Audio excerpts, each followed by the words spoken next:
ఆదికాండము 23వ అధ్యాయపు విశ్లేషణ. షారా మరణం మరియు ఆమెను సమాధి చేయటం కోసం అబ్రహాము మక్పెలా గుహను కొనటం అనే సంఘటనలు ఈ అధ్యాయంలో నమోదు చేయబడ్డాయి. షారా జీవించిన సంవత్సరాలు 127. షారా కనాను దేశంలోని కిరియతర్బాలో చనిపోయింది. కిరియతర్బా అంటే హెబ్రోను. ఆమె కోసం విలపించటానికి అబ్రహాము ఆమె దగ్గరకు వచ్చాడు. తరువాత చనిపోయిన తన భార్య దగ్గర నుంచి లేచి హేతు సంతతి వాళ్లతో మాట్లాడుతూ, నేనో మీ మధ్యలో పరాయివాణ్ణి, పరదేశిని. చనిపోయిన నా భార్య నా కళ్ళెదుటే ఉంది. ఆమెను పాతిపెట్టడానికి ఇక్కడ కొంత భూమి నాకివ్వండి అన్నాడు. హేతు సంతతి వాళ్ళు అబ్రహాముకు ఇలా జవాబిచ్చారు, అయ్యా, మేము చెప్పేది వినండి. మీరు మా మధ్య మహారాజులా ఉన్నారు. మీరు దైవ సంబంధమైన నాయకులు. మా సమాధులన్నిటిలో మంచిదానిలో చనిపోయిన మీ భార్యను పాతిపెట్టండి. మీరు ఆమెను పాతిపెట్టడానికి మాలో ఎవ్వరూ తన సమాధిని ఇవ్వకుండా ఉండలేరు. అబ్రహాము లేచి ఆ ప్రాంతం వాళ్ళ ఎదుట, అంటే హేతు సంతతి వాళ్ళ ఎదుట మర్యాద సూచకంగా వంగి, నేను నా కళ్ళ ఎదుట ఉన్న నా భార్య మృతదేహాన్ని పాతిపెట్టడం మీకిష్టమైతే నా మనవి వినండి. సోహరు కొడుకు ఎఫ్రోనుకు తన మైదానం చివరలో మక్పెలా గుహ ఉంది కదా, అతడు దాన్ని నాకిచ్చేలా నా తరపున అతనితో మాట్లాడండి. దాన్ని శ్మశాన భూమిగా మీ సమక్షంలో అతడు నిండు వెలకు నాకివ్వాలని కోరుతున్నాను అన్నాడు. ఆ సమయంలో ఎఫ్రోను అక్కడే హేతు సంతతి వాళ్ల మధ్యన కూర్చుని ఉన్నాడు. హేతు సంతతి వాళ్ళు తన ఊరి గవిని ప్రవేశించే వాళ్ళంతా వింటూ ఉండగానే హేతువాడైన ఎఫ్రోదు అబ్రహాముకు ఇలా జవాబిచ్చాడు, అయ్యా, అలా కాదు, నా మనవి వినండి. ఆ మైదానము, అందులో ఉన్న గుహ మీకు ఉచితంగా ఇస్తున్నాను. ఇక్కడ నా ప్రజల సముఖంలోనే దాన్ని మీకిస్తున్నాను. అందులో మీ భార్య మృతదేహాన్ని పాతిపెట్టండి అన్నాడు.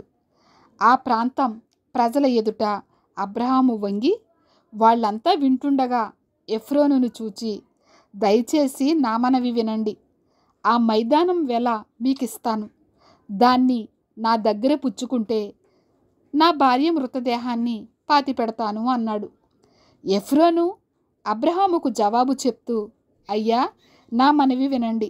400 వెండి నాణేల భూమి నాకు మీకు ఏమాత్రం కనుక? మీ భార్య మృతదేహాన్ని పాతిపెట్టండి అన్నాడు. అబ్రహాము ఎఫ్రోను మాట విని హేతు సంతతి వాళ్ళు వింటూ ఉండగా ఎఫ్రోను చెప్పిన వెల, అంటే 400 వెండి నాణేలు.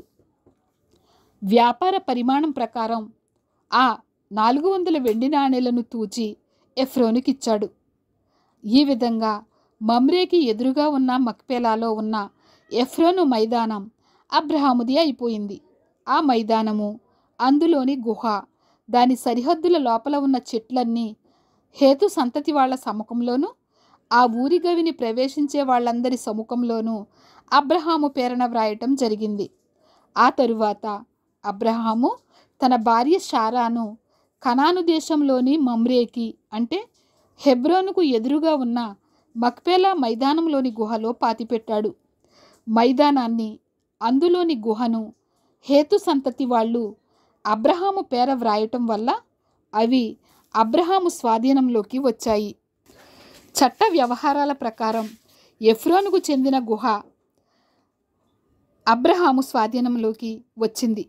ఆ గుహలో కేవలం షారా మాత్రమే కాదు, అబ్రహాము, ఇస్సాకు, అతని భార్య రెబ్కా, యాకోబు, లేయా పాతిపెట్టబడ్డారు.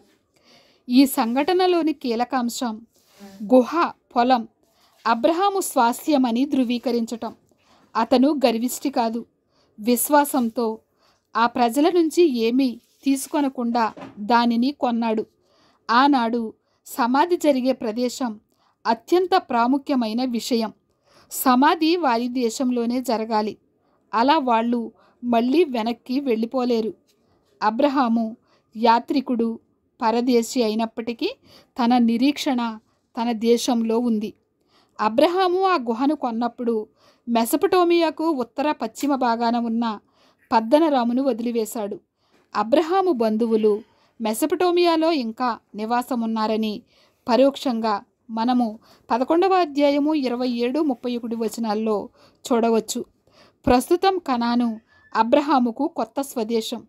ఆసక్తికరమైన విషయం ఏమంటే అబ్రహాము కొనుక్కున్న గుహ మాత్రమే తనకు వాగ్దాన దేశమునకు చెందిన భూమి, పితరులకు చెందిన మొదటి స్వాస్థ్యం. గుహ వారిని వాగ్దాన దేశానికి బద్దులుగా చేసింది. ఆ దేశంలో వాళ్ళకి అదే అసలైన నివాసం. తిరిగి వాళ్ళు మెసపటోమియాకి వెళ్ళే పని లేదు. తరువాత పూర్వీకులు చనిపోయి కనానులోని వారి పితరులతో పాతిపెట్టబడతారు. దేవుని వాగ్దానాన్ని తను పూర్తి చేయలేడని తెలిసి అబ్రహాము భవిష్యత్తు కొరకై ప్రణాళికలు వేశాడు. చనిపోయే తన వారి కోసం భూమిని కొనటం ద్వారా దేవుని వాగ్దానాలు ఈ జీవితంతోనే ముగింపుకు రావని బలవంతంగా గ్రహించవలసి వచ్చింది. దేవుడు ప్రస్తుత జీవితంలో చేసిన దానికంటే అత్యధికంగా చెయ్యగలడనే నమ్మకం, విశ్వాసంతో చనిపోయే వారికి ఉంటుంది. ఆదికాండంలో వాగ్దాన దేశం ముఖ్య అంశాలలో ఒకటి. అదే రీతిలో మరణం సహితం ఒక ముఖ్యాంశమే. మరణం పాపం ద్వారా ప్రవేశించి మానవజాతిని నాశనం చేసింది. పూర్వీకుల పరిశుద్ధుల మరణాలు మనుష్యులు పాపులని గుర్తు చేసే కఠోర స్మృతి. మరణం దుఃఖాన్ని పుట్టిస్తుంది. అయితే ఈ భాగంలో మరణం నిరీక్షణకు ఆధారం. పూర్వీకులు జీవంలో యాత్రికులు, మరణంలో వాగ్దాన దేశాన్ని స్వతంత్రించుకున్న వారసులు. ఈ వాగ్దానాలను పొంది పూర్వీకులు ఇతరులు చనిపోలేదు కానీ విశ్వాసంతో వారు చనిపోయారని హెబ్రీలకు వ్రాసిన పత్రిక 11వ అధ్యాయము 39-40 వచనాల్లో మనం చూడవచ్చు. కొత్త నిబంధన విశ్వాసుల భాగస్వామ్యం లేకుండా వాగ్దానం చేసిన విశ్రాంతిని వారికి ఇవ్వటం దేవుని ప్రణాళిక కాదు. సబ్బాతు విశ్రాంతి ఇంకా నిలిచే ఉంది. అయితే విశ్వసించిన వారు ప్రస్తుతంలోనూ ప్రవేశించి భవితంలో సంపూర్ణంగా అనుభవిస్తారు. విశ్వాసంలో జీవించే వారికి దేవుని వాగ్దానాలు ఈ జీవితంలో నెరవేరవు అనేది అంశం.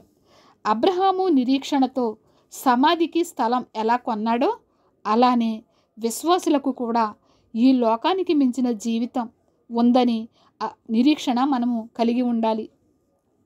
మరణ సమయాల్లో ఈ లోకం దుఃఖించిన రీతిలోనే దుఃఖించాలనే సహజమైన ప్రవృత్తికి లోనవుతాం. అయితే సమాధికి మించిన దేవుని వాగ్దానాలలో పొందే నిరీక్షణను కలిగిన విశ్వాసులు విశ్వాసాన్ని ప్రదర్శించే గొప్ప సమయం అది. సద్దూకయ్యులతో పునరుద్ధానం గురించి చర్చించినప్పుడు యేసు అబ్రహాము గురించిన ప్రస్తావన తెచ్చాడు. దేవుని వాగ్దానాలు పునరుద్ధానాన్ని కోరుతాయి.